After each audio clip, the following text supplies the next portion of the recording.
மாற்றம் என்ன மாற்றம் வரும்? ஏமாற்றம் தான் வரும். அணைக்கே போராட முடியாத ஒரு ஆள் வந்து எப்படி தமிழ்நாட்டுக்கு போராடிடுவார்? ஆனா இன்னைக்கு போராட வேண்டிய நேரம் இது.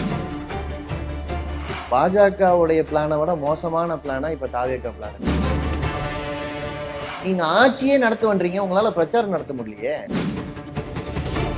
போராட கூட தயார் இல்ல, பொய் சொல்லதான் தயார் அதிமுக. பெரிய ஜிம்மிக்ஸ் தானே உங்க விஜயே, அவரும் பொம்மை தானே. உங்கள் சத்யாவின் full moon sale up to 70% தள்ளுபடி. ஏசி விலை 2ஆம் தேதி முதல் 15% வரை உயர்கின்றது. இப்போது ஏசி வாங்கி பணத்தை சேமியுங்கள். டயா பூஸ்டர் சுகரை கண்ட்ரோல் பண்ணும், உங்க ஆரோக்கியத்தை மீட்டு தரும். சர்க்கரையை கட்டுப்படுத்துறதுக்கான எளிமையான வழிமுறை, இயற்கையான வழிமுறை. அனைத்து மருந்து கடைகளிலும் கிடைக்கும்.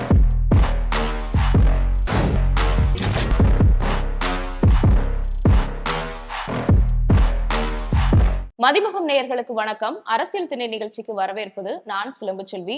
இன்னைக்கு சிபிஎம் கட்சியின் தோழர் சிந்தன் அவர்களோட தான் பேச இருக்கிறோம். வணக்கம் தோழர். வணக்கம்.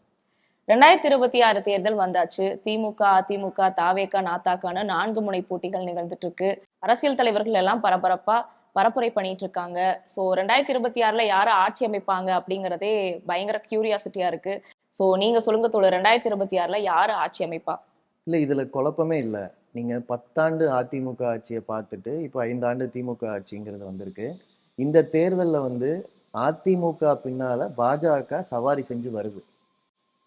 அதனால ஒரு அதிமுகங்கிற ஒரு கட்சியை முழுக்க விழுங்குறதுக்கு பாஜக முயற்சி செய்யும் போது தமிழ்நாட்டை பாதுகாக்கணும், இந்த சூழல்ல ஒரு பாதுகாப்பை கொடுக்கிற ஒரு மாநில அரசு வேணுங்கிற உறுதியான இலக்கோட நிக்கிற மதசார்பற்ற முற்போக்கு கூட்டணி தான் ஜெயிக்கும். ஸ்டாலின் 2வது முறை முதலமைச்சராக போறாரு.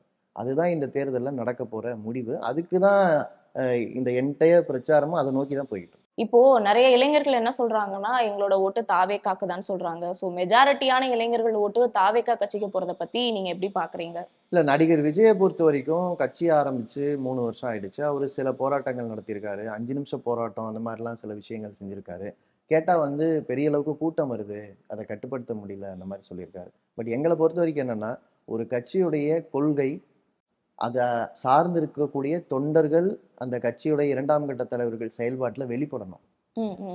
அந்த முதல் கட்ட தலைவரே அந்த கொள்கையை பத்தி வெளிப்படையா கவலைப்பட்டோ இல்ல அதுக்கான எந்த முயற்சியோ எடுக்கிறது இல்லை. அப்ப எப்படி தமிழ்நாட்டு மக்களுக்கு விஜய் மேல நம்பிக்கை வரும்? நீங்க சொல்லலாம், நாங்க வந்து ஒரு புது கட்சியா இருந்து நாங்க எடுத்த உடனே ஒரு பெரிய பாதிப்பு ஏற்படுத்த போறோம்னு சொல்லிக்கலாம்.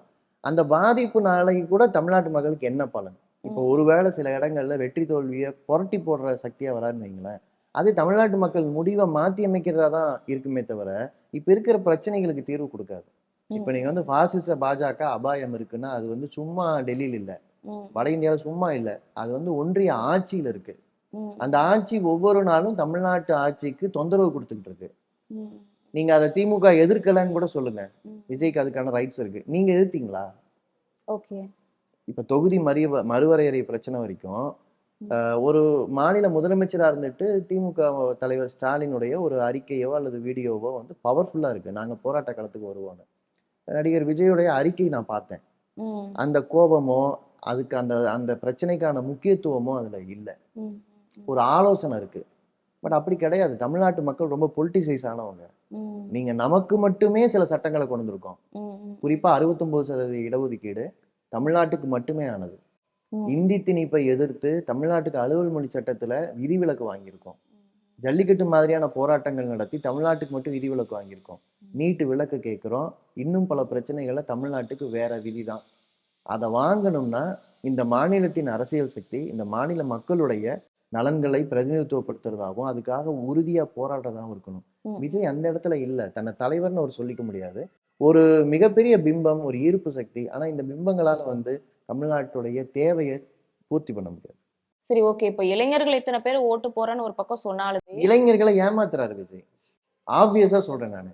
நீங்க வந்து பின்னால போறீங்க, அவர் கூட்டத்தை பாக்குறீங்க, அவர் வந்து ஒரு 5 நிமிஷம் பேசினா கூட அதை கேட்கறதுக்கு அப்படியே பரவலா மக்கள் வந்து நிக்கிறாங்க, மயக்கம் போட்டாலும் வராங்க. அதெல்லாம் பார்த்து ஏமாந்துடாதீங்க. இந்த தேர்தல்ங்கிறது ஃபர்ஸ்ட் பாஸ் போஸ்ட் சிஸ்டம் தான். ஒரு குறிப்பிட்ட தொகுதியில யார் அதிகமா ஓட்டு வாங்குறாங்களோ அவங்க தான் அந்த தொகுதிக்கு எம்எல்ஏ.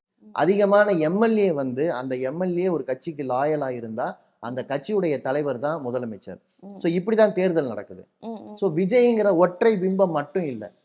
ரெண்டாவது, தமிழ்நாட்டு மக்கள் பல கட்சிகளுக்கு ஏற்கனவே வாக்களிக்கிறவங்க. ம், ம். அந்த வாக்குகள் ஏற்கனவே பிரிஞ்சிருக்கிற நேரத்துல அதை பயன்படுத்திட்டு பாஜக உள்ள வருது. ம், ம். இந்த வாக்குகள் எப்படியாவது புரட்டி போட்டு தான் ஜெயிச்சிட முடியுமா அப்படின்னு பார்த்து வருது. ம், ம். அந்த நேரத்துல விஜய் வந்து ம். திமுக எதிர்ப்பு ஓட்டுக்களை மட்டும் இல்ல, ம். அவர் வந்து ஆக்சுவலா பாஜக எதிர்ப்பு ஓட்டுகளையும் உடைக்கணும்னு பாக்குறாரு. ஓகே. சோ இந்த ரெண்டையும் உடைக்கிறேங்கிற முயற்சியை வந்து ஒவ்வொரு தொகுதிக்கிட்ட அந்த மாதிரி பயன்படுத்திக்கிறாங்க. ம். அதனாலதான் எடப்பாடி தொகுதியில தாவேக வேட்பாளர் ஓடி போறாரு. ம். சும்மா ஓடி போல, ம். அங்க எடப்பாடியுடைய வெற்றிக்கு பாதிப்பு வரக்கூடாது. ம், ம், ம். அவரு கன்னியாகுமரி போறாருன்னா அங்க பாஜக தனக்கு அதை பயன்படுத்திக்கும். ம். ஏன்னா அங்க பாஜக எதிர்ப்பு ஓட்டு அதிகம், அதை உடைக்கிறதுக்கு விஜயை பயன்படுத்திக்கும். ம். நீங்க இளைஞர்கள் வந்து நம்ம ஓட்டை நம்ம இப்ப மாத்தி போட்டோம்னா மாற்றம் வந்துரும். அப்படி மாற்றம் என்ன மாற்றம் வரும்? ம். ஏமாற்றம் தான் வரும். நீங்க யார் வரக்கூடாதுன்னு நினைக்கிறீங்களோ அவங்க வருவாங்க. ம். இந்த கிளாரிட்டி வேணும் நமக்கு நடக்கிற எலெக்ஷன்ல நம்ம ஓட்டு என்ன பண்ணிடும். ம், ம். இந்த கிளாரிட்டி இந்த எலெக்ஷன்ல நீங்க புதுசா முயற்சி பண்ண முடியாது அப்படிங்கறத வந்து நம்ம சொல்ல வேண்டி இருக்கு. ம். இளைஞர்கள் முதல் முறையா அரசியலுக்கு வராங்க. நம்ம ஆமா. ஓட்டு போட்ட உடனே இந்த சர்க்கார் படத்துல வர மாதிரி ஏதோ நடந்துரும்னு நினைப்பாங்க. ம். சர்க்கார் படத்துல விஜய் போராடின அளவுக்கு கூட உண்மையா அவரு போராடல. ஓகே. சர்க்கார் படத்துல வந்து ஒரு ஓட்டு செல்லா ஓட்டு ஆயிடுச்சுங்கிறக்கா போராடினார்ல, ஆமா. அப்படியெல்லாம் கூட இன்னைக்கு ரியாலிட்டியில அவர் போராடல. தன்னோட கட்சியோட தேவைக்கு போராடல. ஒரு ஒரு இடத்துல பொதுக்கூட்டம் நடத்த முடியல, ரத்து பண்ணிட்டாங்க அப்படின்னு சொன்னா அந்த மொமெண்ட் அவரால் கிராஸ் பண்ண முடியல. அதை எப்படி டீல் பண்றதுன்னு அவருக்கு தெரியல. ம். தனக்கே போராட முடியாத ஒரு ஆள் வந்து எப்படி தமிழ்நாட்டுக்கு போராடிடுவார்? ஆனா இன்னைக்கு போராட வேண்டிய நேரம் இது. புரியுது. ஸோ அதை இளைஞர்களுக்கு சொல்ல வேண்டியிருக்கு. இப்போ தாவேகா விஜய் ஒரு பக்கம் இருக்கா, அவங்களோட தொண்டர்கள் வந்து டூப்பு விஜய், ஹாலோகிராம் விஜய், உருவ பொம்மை விஜய்னு நிறைய விஜயை வச்சு பிரச்சாரம் பண்ணிட்டு இருக்காங்க. அவரை நேர்ல கூட்டிட்டு வந்து பிரச்சாரம் பண்ணாம. சோ இது வந்து அவங்க பண்றது தப்பா இல்ல சரியா, நீங்க எப்படி இதை பாக்குறீங்க? அரசியல்ல தேர்தல்னு ஒண்ணு நடக்கிறதே நீங்க பார்த்த வியந்த பல தலைவர்கள் உங்களை பார்க்க வரணுங்கிறதுக்கு தான். ம், ம், ம். பாஜகவுக்கு ஒரு நோக்கம் இருக்கு. ம். இந்த மாதிரி தலைவர்கள் வராமையே தேர்தலை சந்திக்கணும்னு. ம். ஒரே நாடு ஒரே தேர்தல்னு ஒரு திட்டம் வச்சிருக்காங்க இல்லையா? அந்த திட்டம் வந்துச்சுன்னா என்ன ஆகும்னா, நீங்க வேட்பாளர்களை மட்டும்தான் பார்ப்பீங்க. தேர்ந்தெடுக்கப்பட்ட எந்த ஒரு பிரதிநிதியும் வர வேண்டிய தேவை இருக்காது. ஏன்னா எலெக்ஷன் அறிவிச்சுட்டா அவங்க எல்லாருக்கும் பதவி போயிடும். வேட்பாளர் மட்டும்தான் உங்களை நோக்கி வருவாங்க. இப்ப பாஜகவுடைய பிளானை விட மோசமான பிளானா இப்ப தாவேகா பிளான் இருக்கு. என்னன்னா, அந்த கட்சியுடைய தலைவர் தேர்தல் நேரத்துல கூட மக்களை சந்திக்கிறதுக்கோ மக்கள்கிட்ட கருத்து கேட்பதற்கோ வரமாட்டார். ம். அவர் ஒரு விஷயத்தை எழுதி வச்சுட்டு வருவாரு, அதை படிப்பாங்க. ம், ம். அவர் வரும்போதே அதுதான் நிலைமை. ம். இப்ப இந்த ஹாலோகிராம்ல எல்லாம் என்ன நடக்குதுன்னா, பொம்மை பேசாது, ஹாலோகிராமை பொறுத்த வரைக்கும் ரெக்கார்ட் பண்ண விஷயத்த பேசும். ஆமா. இது எல்லாமே வந்து எப்படி அவர் வர்றதுக்கு நிகராயிடும். ம், ம். இன்னொன்னு, அந்த வேட்பாளர்களும் ஒரு கொள்கையில நின்று மக்கள்கிட்ட பதில் சொல்ல மாட்டேங்கிறாங்க. ரொம்ப சிம்பிள், நானும் விஜய் விஜய் நிக்கிற மாதிரி என்னைய பாருங்க அப்படிங்கிற முறையில வச்சுட்டு போயிடுறாங்க. பட் தனிப்பட்ட முறையில அந்த வேட்பாளர்களை பார்த்தா அவங்களுக்கும் மக்களுக்கும் தொடர்பு இல்லை. அல்லது அவங்கள சில பேர் சாதி வெறியரா இருக்காங்க, சில பேர் வேற கட்சியிலிருந்து வந்தவங்களா இருக்காங்க. ஸோ இவங்களுக்கு வந்து ஒரு முகமூடியா தான் விஜய் இருக்காரு. ம், ம். அதனால அந்த முகமூடியை போட்டா மட்டும்தான் மக்கள்கிட்ட போக முடியும்னு அவங்க முயற்சி பண்றாங்க. இல்ல இப்போ தாவேகா தரப்புல இருந்து என்ன சொல்லப்படுறதுன்னா, எங்களுக்கு சரியான பரப்புரைக்கான அனுமதி எதுவுமே கிடைக்காதனாலதான் இந்த மாதிரியான ஸ்டாட்டிக்லாம் வந்து கையில் எடுக்கிறோம்னு சொல்றாங்க. அது உண்மைதானா? நான் என்ன சொல்றேன்னா, எங்களுக்கு அனுமதி இல்லைன்னா அனுமதியை மீறி நாங்க ஒரு பிரச்சாரத்தை பண்ணிட்டு வழக்கு எதிர்கொள்வோம். ம். அரசியல் கட்சிகள் ஜனநாயகத்தை பாதுகாக்கிறது அப்படித்தான். எல்லா நேரமும் போலீஸ் மூலமா நீங்க வந்து கட்சி நடத்த முடியாது. புரியுது. விஜயோட அனுபவமின்மை இதுல வெளிப்படுது. இவ்வளவு மோசமா நீங்க போலீஸை டிபெண்ட் பண்ணி இருந்தீங்கன்னா உங்க ஆட்சி எப்படி இருக்கும்? அதுதான் நான் கேட்கிறேன். உங்களுக்கு அரசுடைய லிமிடேஷன் தெரியல, அதிகாரிகளுடைய லிமிடேஷன் தெரியல, ஒரு அரசியல் கட்சிக்கு இருக்கிற பவர் தெரியல. நீங்க உங்களுடைய தொண்டர்களை இன்னும் ரசிக மனநிலையிலிருந்து வெளியில கொண்டு வரல. இத்தனையும் நீங்க செய்யல. நீங்க இத்தனைக்கும் 2 வருஷமா கட்சி நடத்துறேன்றீங்க. எதையுமே தயாரிப்பு பண்ணலைங்கிறதோட வெளிப்பாடு இது. நீங்க ஆட்சியே நடத்துவன்றீங்க, உங்களால பிரச்சாரம் நடத்த முடியலையே. ஸோ இதுதான் பேசிக்கான கேள்வி. ஸோ இந்த ஹாலோகிராமோ எதுவோ இதெல்லாம் ஜிம்மிக்ஸ் காட்டலாம். ம், ம். நீங்க இதை விட பெரிய ஜிம்மிக்ஸ் தானே உங்க விஜயே. அவரும் பொம்மை தானே. கேள்விகளை எதிர்கொள்ளையங்க. ஒரு பத்திரிகையாளர் ஒரு கேள்வி கேட்டா அதுக்கு யோசிச்சு என்னோட நிலைப்பாட்டுல இருந்து பதில் சொல்ல முடியலைங்க. நீங்க ஸ்டாலின் பதில் சொல்றாரு, எடப்பாடி பழனிசாமி பதில் சொல்றாரு, எல்லா கட்சியுடைய 2ஆம் நிலை தலைவர்கள் கூட கேட்கிற கேள்விக்கு பதில் சொல்றாங்க. நாம அந்த கேள்வியில பதில்ல தப்பு இருந்ததுன்னா திருப்பி கேள்வி கேட்கிறோம். விஜயை கேட்க முடியலையே. புரியுது. வெறும் கை காட்டுறாரு. ம், அவர் டாடா காட்டுறதுலையோ சைக்கிள் ஓட்டுறதுலையோ என்னால எந்த குறையும் சொல்ல முடியாது. ம், ம். இப்ப சைக்கிள் ஓட்டிட்டு போறாரு, பூவை ஒருத்தர் வீசுறாங்க, ம். அந்த பூவை பார்த்து பயந்து ஓடுறாரு. பயப்படுறதுக்கான நியாயம் அவர்கிட்ட இருக்கு, பயப்படலாம். ஏன்னா அவரு தொண்டர்கள் எப்படிப்பட்டவங்க என்ன பண்ணுவாங்கன்னு அவருக்கு தெரியாது. தர்பூசணி தூக்கி உள்ள வீசினவங்க தானே. இவன் என்னத்தை வீசுறாங்கன்னு தெரியாம ஓடிட்டாரு. ஸோ நான் என்ன சொல்றேன், உங்க தொண்டர்களை கண்ட்ரோல்ல வைக்கிற அளவுக்கு இருந்தா தான் நீங்க தலைவர். ஓடி போற அளவுக்கு இருந்தா நீங்க தலைவர் இல்ல.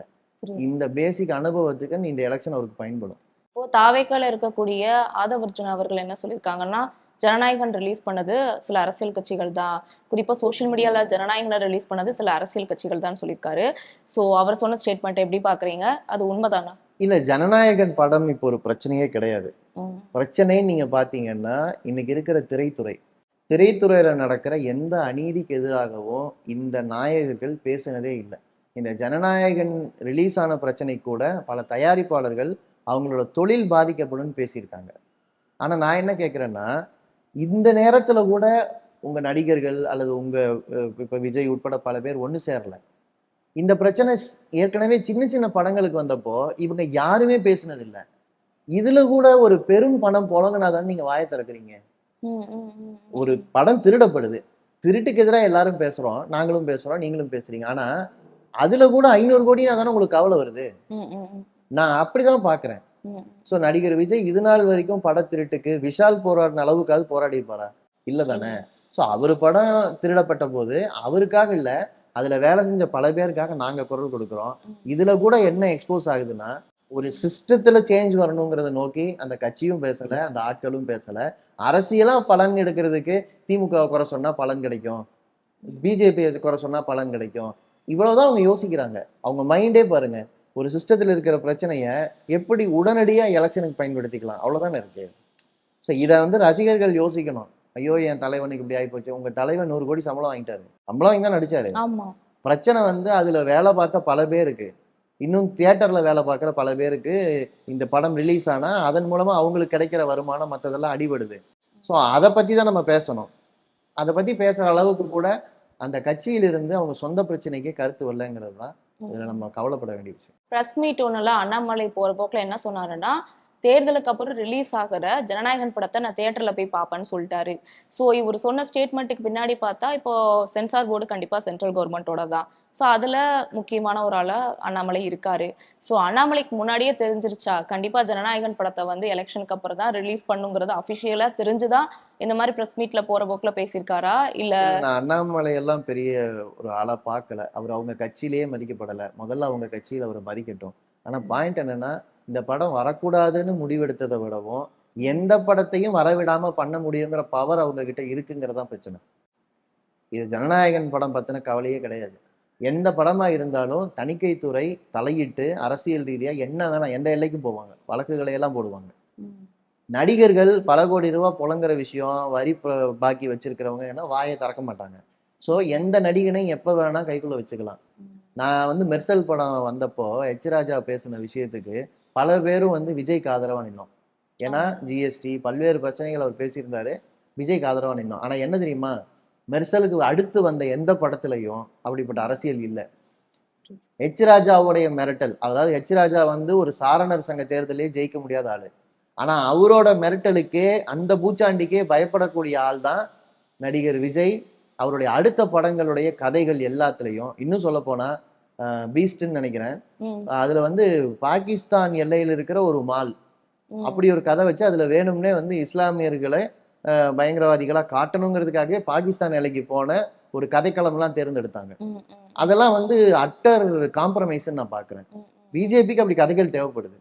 ஆனா தமிழ்நாட்டில் இருக்கிற இஸ்லாமியர்களோ இந்துக்களோ நண்பர்களா வாழக்கூடியவங்களா இருக்கிறோம். இங்க பிரச்சனை அந்த மாதிரி இல்ல.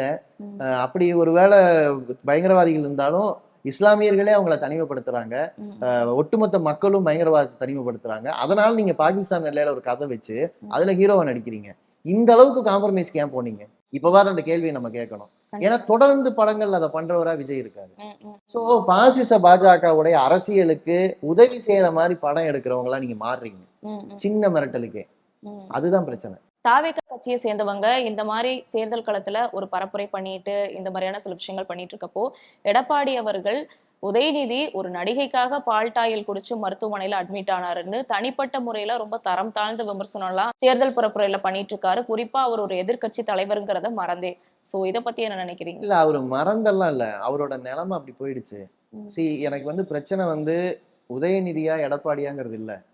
ஒட்டுமொத்த தேர்தல் களத்தை நீங்க தமிழ்நாட்டு அரசியல்ல தமிழ்நாட்டு மக்களுக்கு என்ன செய்வோம், என்ன செய்ய முடியாது, ஒன்றிய ஆட்சியுடைய அபாயம் என்ன, அதுக்கு எதிராக திமுக எப்படி நிக்குது, அதிமுக எப்படி நிக்குது, இந்த அணி சேர்க்கைகள் எப்படி செயல்படுதுங்கிறதையே பேசக்கூடாதுன்ட்டு தரந்தாழ்ந்த தனிப்பட்ட விமர்சனத்துக்கு போறாரு.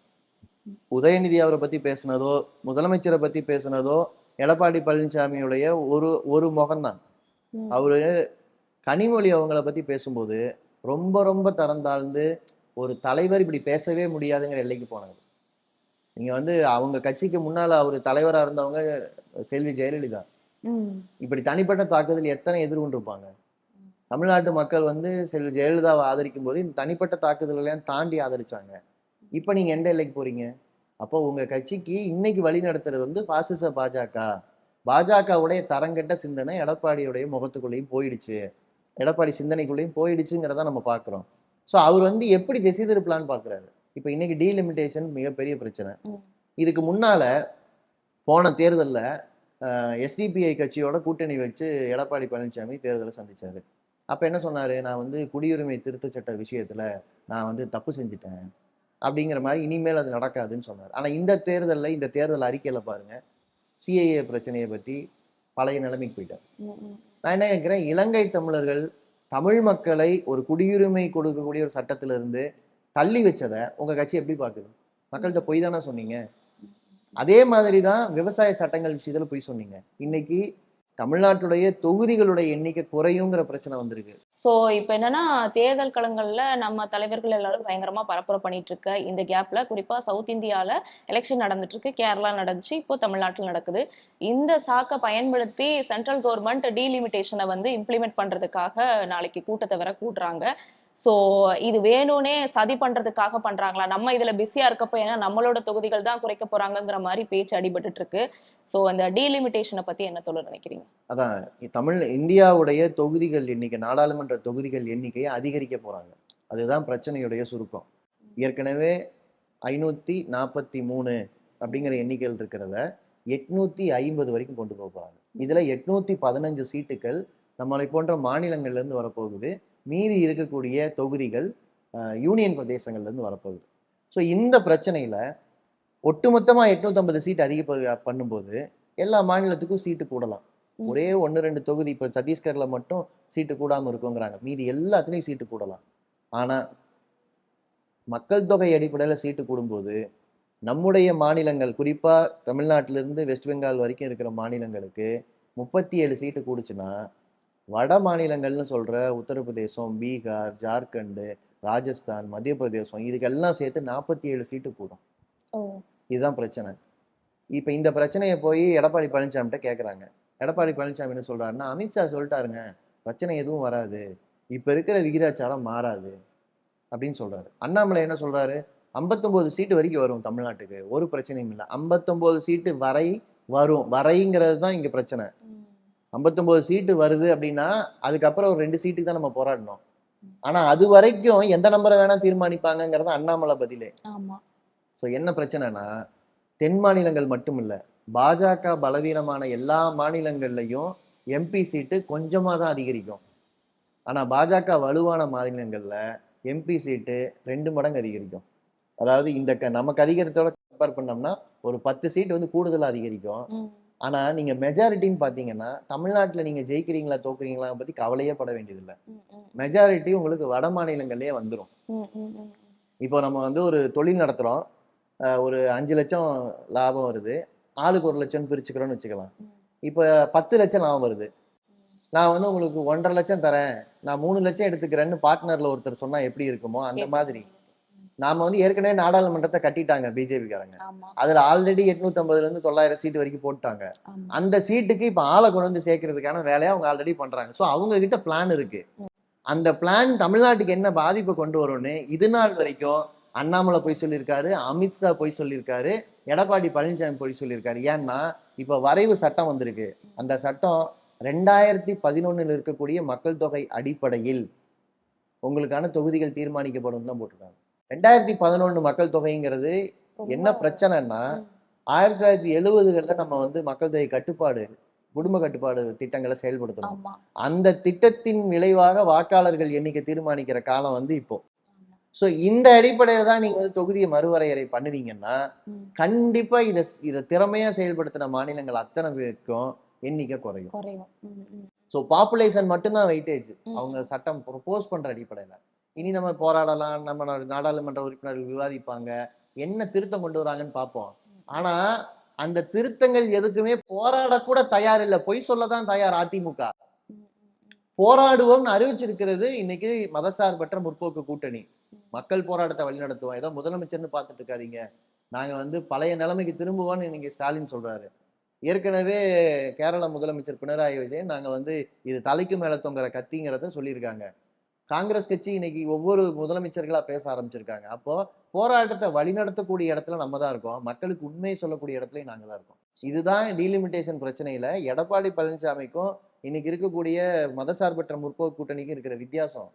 பொய் சொல்வதன் மூலமா மக்களை திசை திருப்பலாம்னு நினைக்கிறாங்க. அதுவும் குறிப்பா இது பெண்களுக்கு எதிரான அநீதிங்க. இப்ப நம்ம பேசிட்டு இருக்கிற இந்த டீலிமிட்டேஷன் பிரச்சனை 33% இடஒதுக்கீடோ இணைச்சு வருது. இந்த பிரச்சனை பெருசா வெடிச்சதுன்னா பெண்களுக்கு இடஒதுக்கீடு தள்ளி போகும். பெண்களுக்கு இடஒதுக்கீடு கொடுக்கறதுல எல்லாரும் கவனம் செலுத்தினாங்கன்னா தென் மாநிலங்களோட எண்ணிக்கை குறையும், தென் மாநிலத்தில் இருக்கிற பெண்களுக்கு பவர் போகும். தென் மாநிலத்துல பெண்கள் படிச்சிருக்காங்க, தென் மாநிலத்துல பெண்கள் அதிகமா வேலைக்கு வராங்க, வெளியில அரசியலுக்கு வராங்க. அரசியல் விழிப்புணர்வு பெற்ற பெண்கள் நாடாளுமன்றத்துக்குள்ள போக முடியாது. எப்படி பார்த்தாலும் ஆணாதிக்கவாதியான பிற்போக்குத்தனமான பாஜகவுடைய அரசியலுக்கு தான் பலன். இப்படி வந்து இந்த பிரச்சனையவே ஒட்டுமொத்தமா பெண்களுக்கும் பலன் இல்லாத மாதிரி, வளர்ந்த மாநிலங்கள் மக்கள் தொகையை கட்டுப்படுத்தின மனிதவள குறியீடுகள்ல முன்னேறின மாநிலங்களுக்கும் பலன் இல்லாத மாதிரி ரொம்ப திட்டமிட்ட முறையில கொண்டு வந்திருக்காங்க. இப்போ டீலிமிட்டேஷன் பிரச்சனையை வச்சு சந்திரபாபு நாயுடு அவர்கள் சில மாசத்துக்கு முன்னாடி என்ன ஸ்டேட்மெண்ட் சொல்லியிருந்தாருன்னா, பெண்கள் வந்து நிறைய குழந்தை பெத்துக்கணும், குழந்தை பெத்துக்கிட்டீங்கன்னா சில ஆஃபர்ஸ்லாம் உங்களுக்கு தருவோம்னு சொல்லியிருந்தாரு. ஸோ இந்த டீலிமிட்டேஷன் ஒரு பொலிட்டிக்கல் இஷ்யூவை பெண்கள் மேல ப்ரெஷர் போறதை நீங்க எப்படி பாக்குறீங்க? இல்ல கண்டிப்பா நீங்க குழந்தை பெற்றுக்கொள்ளுங்கள் எல்லாம் நம்ம வலியுறுத்தி அதன் மூலமா இந்த பிரச்சனையை தீர்க்க முடியாது. இது வந்து அட்டரான திசை திருப்பல். அதான் சொன்னேன், பாஜகவோட கூட்டணி சேர்ந்தா அவங்க மக்களை கைவிட்டுருவாங்க. அது எடப்பாடி பழனிசாமி இருந்தாலும் சரி, இல்ல நீங்க வந்து சந்திரபாபு நாயுடுவா இருந்தாலும் சரி. இப்போ பெண்கள் அதிக குழந்தையை பெத்துக்கிறதுனால கூட 2011 மக்கள் தொகையை நீங்க எப்படி மாத்திர முடியும்? ஏன்னா 2011 2027 வர பிரச்சனையை இனிமேல் பெத்துக்க போற குழந்தையா மாத்த போகுது. ஒண்ணு. ரெண்டாவது, ஒரு மாநிலம் வளரும் போது அந்த குடும்பமே முடிவெடுக்கும் எனக்கு குழந்தை குறைவா இருந்தா போதும்னு. ஏன்னா வளர்ந்த குடும்பங்கள் என்ன பண்ணுவாங்கன்னா அந்த குழந்தைங்களுக்கு வந்து உயர்கல்வி வரை கொண்டு போவாங்க, வேற நாடுகளுக்கு போகணும்னு முடிவெடுப்பாங்க. அப்ப அந்த அவங்களோட போக்கஸ் வந்து வேறையா இருக்கும். வளர்ச்சி அற்ற பகுதிகளில் தான் வந்து குழந்தைங்களை ஏராளமா பெற்றுப்பாங்க. ஏன்னா குழந்தைங்க சாவறதுக்கான வாய்ப்பு அதிகம். அப்ப நமக்கு வாரிசு இல்லாம போயிடக்கூடாது, அல்லது நம்ம குடும்ப நாளைக்கு விருத்தி இல்லாம போயிடக்கூடாதுன்னு நிறைய குழந்தைங்களை பெற்றுப்பாங்க. ஒரு பாதுகாப்பான சூழல்ல எண்ணிக்கை குறையுங்க. உலக நியதி அதுதான். அப்ப வளர்ந்த மாநிலங்கள்ல இதுதான் நிலைமைன்னா வளர்ச்சிக்கு தகுந்தாற் போலதான் நீங்க திட்டம் போடணும். வளராம இருக்கிறதுக்கு தகுந்த மாதிரி திட்டம் போட்டா இந்த அட்வைஸ் எல்லாம் எடுபடாது. யாரும் உத்தரவு போட்டு குழந்தை பெற்றுக்க குடும்பம் எல்லாம் வெளியில இருந்து உத்தரவு போட்டு நடத்த முடியாது. சோ இது பெண்களுக்கு மட்டும் எதிர் இல்ல, குடும்பம் வளர்ந்த குடும்பங்கள் அத்தனைக்கும் எதிர். ஒரு நல்ல திட்டமிட்ட ஒரு சமுதாயத்தை கட்டமைக்கலாம்னு நினைக்கிறதுக்கு எதிரான கருத்து இது. உண்மை என்னன்னா டீலிமிட்டேஷன் செய்யும் போதே பாப்புலேஷன் மட்டும் அளவுகோல் இல்ல, வளர்ச்சியில் அவங்க செஞ்ச சாதனைகள், பாப்புலேஷன் கண்ட்ரோல்ல அவங்க காட்டின விஷயம், குழந்தை பிறப்புல நீங்க குழந்தை இறப்பு விகிதம் இருக்கு, கர்ப்பிணி பெண் பாதுகாப்பு இருக்கு, இதெல்லாம் தான் ஹியூமன் டெவலப்மெண்ட் இண்டெக்ஸ். இந்த விஷயத்துக்கு வெயிட்டேஜ் கொடுக்கணும். யார் வந்து மனிதவள குறியீடுல முன்னேறிய மாநிலமோ அவங்களுக்கு முடிவெடுக்கிறதுல முக்கியத்துவம் கொடுங்க. ஏன்னா இந்த பின்னணியிலிருந்து வரவங்க நாடாளுமன்றத்துல பேசும்போது இந்த மாநிலத்தின் திட்டங்கள் ஒரு நாடு முழுக்க எதிரொலிக்கும். இது வடக்கா தெற்காங்கிற பிரச்சனையே இல்ல. இந்த பிரச்சனை பெங்கால் வரைக்கும் இருக்கு, ஒடிசா வரைக்கும் இருக்கு. சோ இந்த பிரச்சனை இந்தி பேசாத பல மாநிலங்கள், மதசார்பின்மையை வலிமையாக தாங்கி பிடிக்கிற மாநிலங்கள், அரசியல் ரீதியாக மக்கள் நலனை இன்றும் பேசுகிற மாநிலங்கள், அந்த மாநிலங்களுக்கும் அதையெல்லாம் தாண்டி சாதி வெறி மத வெறி இதையே அரசியலா இன்னைக்கும் பேசிக்கிட்டு இருக்கிற பின்தங்கிய நிலைமையில மக்களை வச்சிருக்கிற மாநிலங்களுக்கும் இடையிலான வெயிட் பேலன்ஸ். ஸோ இந்திய ஜனநாயகமே பாதிக்கப்படும், இந்திய ஜனநாயகமே பின்னோக்கி இழுக்கப்படும். இப்படிதான் இதை பேசணும். ஆனா சிலர் என்ன சொல்றாங்கன்னா டீலிமிட்டேஷனால ஊபி வந்து நல்ல பலனடையும் சொல்றாங்க. ஊபி மாநிலம் சோ அது உண்மைதானுங்களா? இல்ல அதிகமான எம்பி இருக்கிறதுனால அந்த மாநிலம் பலனடையும்னா ஏற்கனவே பலனடைஞ்சிருக்கணுங்க. ஒரு ம். பிரதமரையோ முதல்வரையோ தேர்ந்தெடுக்கக்கூடிய வாய்ப்பு வந்து ஒரு இடத்துக்கு இருக்குங்கிறதுனாலயே அந்த அந்த பகுதி வளர்ந்துராது. இப்ப வாரணாசியில இருந்து தான் எம்பியா வந்து பிரதமர் போயிருக்காரு. அதனால யூபி மாறிடுச்சா? இல்லதான். சோ மக்கள் வாழ்க்கை மாறுறதுக்கு நீங்க என்ன திட்டங்களை செயல்படுத்துறீங்க, அதை எப்படி கொண்டு போய் சேர்க்கிறீங்கிறதா முக்கியம். இப்போ எல்லாருக்கும் நான் இன்சூரன்ஸ் கொடுக்குறேன்னு மோடி அறிவிச்சாரு. ம். ஆஸ்பத்திரியே இல்லாத பகுதியில இன்சூரன்ஸுக்கு என்ன வேலை? அதுதான் இன்னைக்கு யூபியோட நிலைமை. ஆஸ்பத்திரிகளே கட்டி வைக்கல நீங்க. ம். நீங்க எல்லாருக்கும் 5 லட்சம் ரூபாய்க்கு இன்சூரன்ஸ் கொடுத்து என்ன பிரயோஜனம்? கரெக்ட் தான். தமிழ்நாடு மாதிரியான பகுதிகள்ல பலன் இருக்கும். ஏன்னா எல்லா இடத்துலயும் நம்ம மருத்துவமனைகள் அரசே கட்டுது, தனியார் மருத்துவமனை இருக்கு. ம். சோ கட்டமைப்புக்கு முக்கியத்துவம் கொடுத்தாக வேண்டியிருக்குங்க. ம். ம். அப்போ ஒரு இப்ப அதிக எம்பி வர்றதுனால யூபிக்கு பலன் கிடைக்காது. ஆனா அங்க கட்சி நடத்துறவங்களுக்கு பலன் கிடைக்கும். ஏன்னா அந்த மக்களை ஏமாத்தி ஓட்டு வாங்க முடியும். ம். அதுவும் சொல்லப்போனா மாநில தேர்தல்ல வாக்களிக்கிறத விடவும் நாடாளுமன்ற தேர்தல் இதுக்கு நமக்கு என்ன சம்பந்தம்? அப்படிதான் மக்கள் பல பேர் யோசிப்பாங்க. அந்த நிலைமையில தான் வட மாநிலங்கள்ல பல பேர் இருக்காங்க. ம். ம். ம். சோ ஒரு அரசுடைய பர்ஃபார்மன்ஸை பரிசோதிக்கிற இடத்துலயே அந்த மக்களை வரவிடாம பண்ணிட்டு, ஆனா அவங்களுடைய ஓட்டு தான் தீர்மானிக்கிற இடத்துல இருக்குன்னா அவங்களுக்கும் சேர்த்து திட்டங்கள் இல்லாம தான் பண்ணும். ம். ம். ம். ம். So இது வந்து யூபி மக்களுக்கும் தமிழ்நாட்டு மக்களுக்குமான போராட்டம் இல்ல.